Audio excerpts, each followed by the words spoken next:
लोहे पर जंग क्यों लगता है, चांदी काली क्यों पड़ जाती है, या फिर चिप्स के पैकेट में इतनी हवा क्यों भरी होती है? ये सब ऐसे सवाल हैं जो हम रोज देखते हैं, पर शायद ही कभी इनके पीछे का विज्ञान सोचते हैं। बिल्कुल। और आज हमारे पास जो स्रोत हैं, एनसीईआरटी की किताब, कुछ स्टडी नोट्स और हाथ से लिखे नोट्स का एक दिलचस्प कलेक्शन, वो बताते हैं कि इन सभी सवालों का जवाब एक ही जगह छिपा है, रासायनिक अभिक्रियाओं में। और आज हम इसी की कह सकते हैं जासूसी करने वाले हैं। पर ये कोई डरावनी केमिस्ट्री क्लास नहीं होगी। नहीं, बिल्कुल नहीं। हम तो बस ये समझने की कोशिश करेंगे कि हमारे चारों ओर जो बदलाव हो रहे हैं, उनकी एक अपनी भाषा है, एक अपना तर्क है। सही कहा। दूध का फटना हो, हमारा सांस लेना हो या फिर खाना पकाना, ये सब सिर्फ घटनाएं नहीं हैं, ये एक कहानी कह रहे हैं। तो चलिए इस कहानी को समझना शुरू करते हैं। सबसे पहला सवाल तो यही है कि हमें पता कैसे चलता है कि कोई रासायनिक बदलाव हुआ भी है। मतलब पानी उबलकर भाप बन जाए और लोहे में जंग लग जाए, इन दोनों में फर्क कैसे करें? ये एक बहुत जरूरी सवाल है। स्रोतों में इसकी पहचान के लिए 4 मुख्य संकेत दिए गए हैं। जैसे कोई जासूस सुराग ढूंढता है। अच्छा। पहला सुराग है अवस्था में परिवर्तन। हालांकि जैसा आपने कहा, पानी का भाप बनना भी अवस्था में परिवर्तन है, लेकिन वो भौतिक है। रासायनिक अभिक्रिया में ये बदलाव अक्सर दूसरे संकेतों के साथ आता है। ओके, तो और क्या सुराग हैं? मुझे याद है स्कूल में एक प्रयोग किया था जिसमें आलू पर कुछ डालते ही उसका रंग बदल गया था। क्या रंग बदलना भी एक संकेत है? बिल्कुल, वो आपका दूसरा सुराग है, रंग में परिवर्तन। स्रोतों में ठीक यही आलू वाला प्रयोग दिया गया है। अच्छा। जब कटे हुए आलू पर आयोडीन का घोल डाला जाता है, तो उसमें मौजूद स्टार्च के कारण उसका रंग, मतलब गहरा बैंगनी काला हो जाता है। हाँ हाँ, याद आया। ये एक पक्का सबूत है कि वहां एक रासायनिक अभिक्रिया हुई है। और कभी-कभी तो चीजें बस बुलबुले छोड़ने लगती हैं, जैसे खाने के सोडे में नींबू डालने पर वो तो न रंग बदलता है न कुछ और। क्या वो फिज होना, वो बुलबुले भी एक संकेत है? आपने तीसरा और बहुत मजेदार संकेत पकड़ लिया, गैस का निकलना। अच्छा। वो जब बुलबुले निकलते हैं, वो असल में कार्बन डाइऑक्साइड गैस होती है, जो एक नया पदार्थ है। इसी तरह स्रोतों में एक और उदाहरण है कि जब जस्ते, मतलब जिंक के टुकड़ों पर सल्फ्यूरिक एसिड डाला जाता है, तो हाइड्रोजन गैस निकलती है। तो जहां भी बिना उबाले गैस निकले, समझिए कुछ रासायनिक गड़बड़ है। हाँ, कह सकते हैं। कमाल है। और एक चीज मैंने महसूस की है, जब सफेदी के लिए चूने को पानी में मिलाते हैं तो बाल्टी एकदम गर्म हो जाती है। क्या ये गर्मी भी कोई संकेत है? ये चौथा और सबसे दमदार संकेत है, तापमान में परिवर्तन। हम्म। जब बिना बुझे चूने को पानी में मिलाते हैं तो वो गर्म हो जाता है, क्योंकि उस अभिक्रिया से ऊष्मा यानी गर्मी पैदा होती है।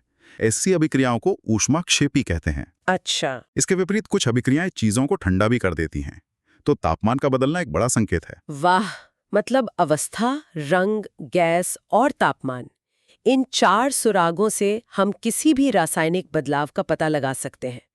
स्रोतों में एक मैग्नीशियम रिबन को जलाने वाला प्रयोग भी है। हाँ, वो तो क्लासिक है। उसे जलाने पर जो चमकदार सफेद रोशनी निकलती है और वो राख जैसे पाउडर में बदल जाता है, वो देखने में तो जादू जैसा लगता है। वो वाकई देखने में कमाल लगता है।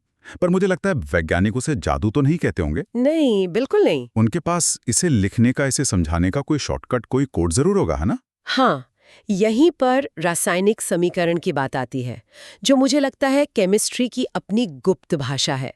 इसे कैसे लिखते हैं? ये कोई गुप्त भाषा नहीं, बल्कि एक बहुत ही कुशल भाषा है। ये लम्बे-लम्बे वाक्यों को एक छोटी सी लाइन में समेट देती है। अच्छा। सबसे सरल तरीका है शब्द समीकरण। जैसे उस मैग्नीशियम वाले प्रयोग के लिए हम लिखेंगे मैग्नीशियम प्लस ऑक्सीजन बराबर मैग्नीशियम ऑक्साइड। अच्छा, तो तीर के बाईं ओर वो चीजें हैं जो मिल रही हैं और दाईं ओर वो जो बन रही हैं। ये तो किसी रेसिपी की सामग्री और तैयार डिश जैसा है। क्या बढ़िया एनालॉग है। और केमिस्ट्री की भाषा में इन सामग्रियों को हम अभिकारक, रिएक्टेंट्स कहते हैं। अभिकारक। और तैयार डिश को उत्पाद यानी प्रोडक्ट। लेकिन वैज्ञानिक और भी आलसी होते हैं, वो इसे और छोटा करना चाहते हैं। मतलब शब्दों की जगह भी कुछ और इस्तेमाल करते हैं, प्रतीकों या फॉर्मूलों का। बिल्कुल, हम हर तत्व के प्रतीक का इस्तेमाल करते हैं। तो हमारा समीकरण बन जाता है Mg प्लस O2 बराबर MgO। Mg plus O2। ये ज्यादा जानकारी देता है, क्योंकि ये बताता है कि ऑक्सीजन का एक अणु, जिसमें 2 परमाणु हैं, वो मैग्नीशियम के एक परमाणु के साथ अभिक्रिया कर रहा है। यहीं पर मामला थोड़ा पेचीदा हो जाता है। स्रोतों में कंकाली समीकरण और उसे संतुलित करने की बात कही गई है। अगर मैं आपकी रेसिपी वाली बात को आगे बढ़ाऊं तो इसका मतलब है कि जितनी सामग्री आपने डाली उतनी ही वजन की डिश बननी चाहिए, कुछ भी हवा में गायब नहीं हो सकता। आपने तो द्रव्यमान संरक्षण के नियम को ही समझा दिया। हाँ। यही नियम कहता है कि किसी भी रासायनिक अभिक्रिया में द्रव्यमान न तो बनता है और न ही खत्म होता है। अब हमारे समीकरण को देखिए, Mg + O2 MgO। तीर के बाईं तरफ ऑक्सीजन के 2 परमाणु हैं। हाँ। पर दाईं तरफ सिर्फ एक ऑक्सीजन परमाणु कहाँ गया? गायब हो गया। मतलब ये समीकरण अधूरा है, ये कंकाली है। बिल्कुल। तो इसे संतुलित कैसे करें? स्रोतों में हिट एंड ट्रायल विधि का जिक्र है। नाम से तो लगता है कि तुक्का लगाकर देखो और उम्मीद करो कि सही हो जाए। कुछ हद तक ऐसा ही है, लेकिन ये एक सोचा समझा तुक्का है। चलिए स्रोतों से एक मुश्किल उदाहरण लेते हैं। Fe + H2O, Fe3O4 + H2। Fe + H2O। यह लोहे पर भाप की अभिक्रिया है। यहाँ बाईं तरफ एक लोहा है, दाईं तरफ 3, बाईं तरफ एक ऑक्सीजन है, दाईं तरफ 4, सब कुछ गड़बड़ है। इससे देखकर तो मेरा सिर चकरा रहा है। कहाँ से शुरू करें? नियम यह है कि उस यौगिक से शुरू करें जिसमें सबसे ज्यादा परमाणु हों, यानी यहाँ Fe3O4 से। ओके। इसमें 4 ऑक्सीजन हैं, तो बाईं तरफ H2O के आगे हम 4 लगा देते हैं।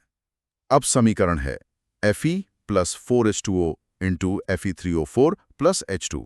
रुकिए, आपने ऑक्सीजन को तो ठीक कर दिया, लेकिन अब हाइड्रोजन का हिस्सा बिगड़ गया। बाईं तरफ 4 × 2 यानी 8 हाइड्रोजन हो गए, और दाईं तरफ बेचारे सिर्फ 2 ही हैं। बहुत बढ़िया, आप पकड़ रही हैं। अब हम हाइड्रोजन को ठीक करेंगे। दाईं तरफ H2 के आगे 4 लगा देते हैं। अच्छा। अब समीकरण है Fe + 4H2O × Fe3O4 + 4H2। अब हाइड्रोजन के भी दोनों तरफ 8-8 परमाणु हो गए। अब सिर्फ लोहा बचा है। दाईं तरफ 3 है, बाईं तरफ 1। ये तो आसान है। बाईं तरफ Fe के आगे 3 लगा दो। तो अंतिम समीकरण क्या हुआ? Gives equals to Fe3O4 + 4H2O। Wow, ये तो सच में एक पहेली सुलझाने जैसा है। और अब ये समीकरण हमें पूरी कहानी बता रहा है। ये कह रहा है कि लोहे के 3 परमाणुओं को पानी के 4 अणुओं की जरूरत होती है ताकि वे आयरन ऑक्साइड का 1 अणु और हाइड्रोजन गैस के 4 अणु बना सकें। कुछ भी गायब नहीं हुआ, बस चीजों ने अपनी जगह बदल ली। तो अब जब हम इस भाषा को पढ़ना सीख गए हैं, तो देखते हैं कि ये समीकरण हमें किस किस तरह की कहानियां सुनाते हैं। स्रोतों के अनुसार इन अभिक्रियाओं के भी प्रकार होते हैं। हाँ, जैसे कहानियों की अलग अलग विधाएं होती हैं, और ये प्रकार बहुत तार्किक हैं। पहला और सबसे सरल है संयोजन अभिक्रिया, कॉम्बिनेशन रिएक्शन। संयोजन मतलब जुड़ना। बिल्कुल, जैसा नाम से ही जाहिर है, इसमें 2 या 2 से ज्यादा चीजें जुड़कर एक नई चीज बनाती हैं। A + B मिलकर AB बन जाते हैं। जैसे कोयले का जलना, कार्बन और ऑक्सीजन मिलकर कार्बन डाइऑक्साइड बनाते हैं। ये तो देखा जाए तो दुनिया में नई चीजें बनाने का सबसे बुनियादी तरीका हुआ। सही पकड़ा आपने। दवाइयां बनाने से लेकर नए प्लास्टिक बनाने तक सब कुछ इसी एक सिद्धांत पर टिका होगा, छोटी छोटी चीजों को जोड़कर कुछ बड़ा और काम का बनाना। आपने बिल्कुल सही पकड़ा। और इसका ठीक उल्टा है वियोजन अभिक्रिया, डीकॉम्पोजिशन रिएक्शन। वियोजन मतलब टूटना। हाँ। इसमें एक बड़ी चीज टूटकर छोटी छोटी चीजों में बिखर जाती है, यानी AB टूटकर A और B बन जाता है।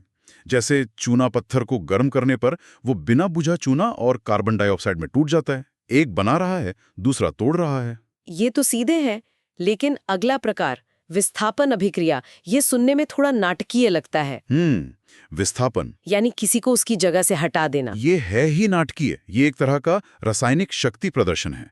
इसमें एक ज्यादा ताकतवर यानी ज्यादा अभिक्रियाशील तत्व आता है और एक कमजोर तत्व को उसके यौगिक से, कह सकते हैं, लात मार के बाहर निकाल देता है। अच्छा। इसका सूत्र है A + BC तो AC + B। इसका कोई असली उदाहरण?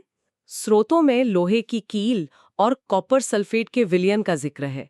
मुझे याद है स्कूल में ये प्रयोग करते हुए विलयन का रंग नीले से हरा हो गया था। वो इसीलिए हुआ क्योंकि लोहा कॉपर से ज्यादा ताकतवर है। ओके। उसने कॉपर सल्फेट के विलयन में से कॉपर को विस्थापित कर दिया और खुद सल्फेट के साथ जुड़कर फेरस सल्फेट बना लिया, जिसका रंग हरा होता है, और बेचारा कॉपर कील पर एक भूरी परत के रूप में जम गया। तो ये एक तरफा अदला बदली है।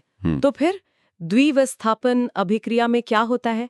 क्या इसमें दोनों तरफ से अदला बदली होती है, जैसे कोई पार्टनर स्वैप हो? हाँ, आप इसे केमिकल पार्टनर स्वैप कह सकती हैं। इसमें दो यौगिक अपने आयनों मतलब अपने साथियों की अदला बदली कर लेते हैं। AB प्लस CD मिलकर AD प्लस CV बन जाते हैं।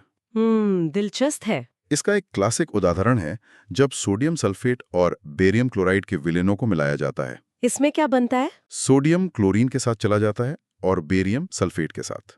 इससे बनता है सोडियम क्लोराइड, जो कि साधारण नमक है। अच्छा। और बेरियम सल्फेट।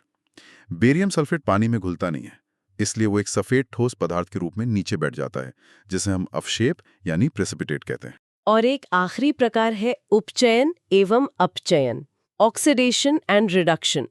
ये नाम थोड़ा तकनीकी लगता है, पर मुझे शक है कि इसका हमारी जिंदगी से गहरा नाता है।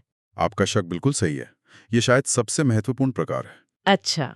सरल शब्दों में उपचयन या ऑक्सीडेशन का मतलब है ऑक्सीजन का जुड़ना, और अपचयन या रिडक्शन इसका उल्टा है, यानी ऑक्सीजन का हटना।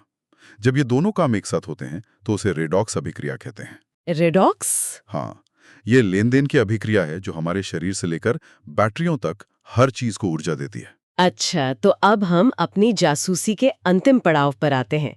शुरुआत में जो सवाल थे, लोहे पर जंग लगना, चांदी का काला पड़ना, क्या उनका जवाब यही ऑक्सीडेशन है? सीधा निशाना। पहला है संक्षारण, कोरोजन। जब लोहा हवा की ऑक्सीजन और नमी के संपर्क में आता है तो उसका उपचयन हो जाता है, और यही जंग है। ओके। इसी तरह चांदी का काला पड़ना या तांबे पर हरी परत जमना भी उनकी धातुओं का हवा के साथ उपचयन ही है। ये एक धीमी गति से जलने जैसा है। और दूसरा सवाल था चिप्स के पैकेट का, खाने का बासी हो जाना, उसमें से अजीब गंध आना, क्या वो भी ऑक्सीडेशन है? हाँ, उसे कहते हैं विकृत गंधिता, रैंसिडिटी। चिप्स या किसी भी तले हुए खाने में जो तेल और वसा होती है, हवा की ऑक्सीजन के संपर्क में आने पर उसका भी उपचयन हो जाता है, और इसी से स्वाद और गंध खराब हो जाती है। बिल्कुल। और इसीलिए चिप्स के पैकेट में हवा भरी होती है, लेकिन वो सामान्य हवा नहीं होती है ना? हाँ, वो सामान्य हवा यानी ऑक्सीजन नहीं होती। पैकेट में से ऑक्सीजन निकालकर उसकी जगह नाइट्रोजन भर दी जाती है। नाइट्रोजन। और वे महीनों तक ताजे बने रहते हैं। ये केमिस्ट्री का एक शानदार रोजमर्रा का इस्तेमाल है। तो दूध के इकट्ठे होने के पीछे के विज्ञान से लेकर एक जटिल समीकरण को संतुलित करने की पहेली तक, इन स्रोतों ने हमें दिखाया कि रसायन विज्ञान असल में हमारे चारों ओर हो रहे बदलावों को समझने की भाषा है। ये डरावना नहीं है, ये तो बस दुनिया को देखने का एक नया नजरिया है। बिल्कुल। ये दिखाता है कि इन सभी घटनाओं के पीछे एक व्यवस्थित और तार्किक प्रणाली काम करती है, जो द्रव्यमान संरक्षण जैसे बुनियादी नियमों पर चलती है। सही बात है। और इन अभिक्रियाओं के प्रकारों को समझने से हम सिर्फ ये नहीं जानते कि क्या हो रहा है, बल्कि हम ये भी अनुमान लगा सकते हैं कि भविष्य में क्या होगा और कैसे हम इन बदलावों को अपने फायदे के लिए नियंत्रित कर सकते हैं। इसी बात पे मेरे मन में एक विचार आ रहा है। हमने विस्थापन अभिक्रिया में देखा कि कैसे ज्यादा ताकतवर धातु कमजोर धातु को हटा देती है। हाँ, अभिक्रियाशीलता श्रेणी के आधार पर। सही। तो क्या सभी तत्वों का एक निश्चित पदानुक्रम एक तरह की हायरार्की है? और अगर है, तो क्या हम इस क्रम का उपयोग करके मनचाही अभिक्रियाओं को डिजाइन कर सकते हैं? एक दिलचस्प सवाल है। जैसे खदानों से निकले अयस्कों में से सिर्फ सोना या प्लैटिनम जैसी कीमती धातुएं निकालने के लिए, या फिर प्रदूषण को साफ करने वाली और भी कुशल प्रक्रियाएं बनाने के लिए। यह आगे सोचने के लिए एक दिलचस्प सवाल है।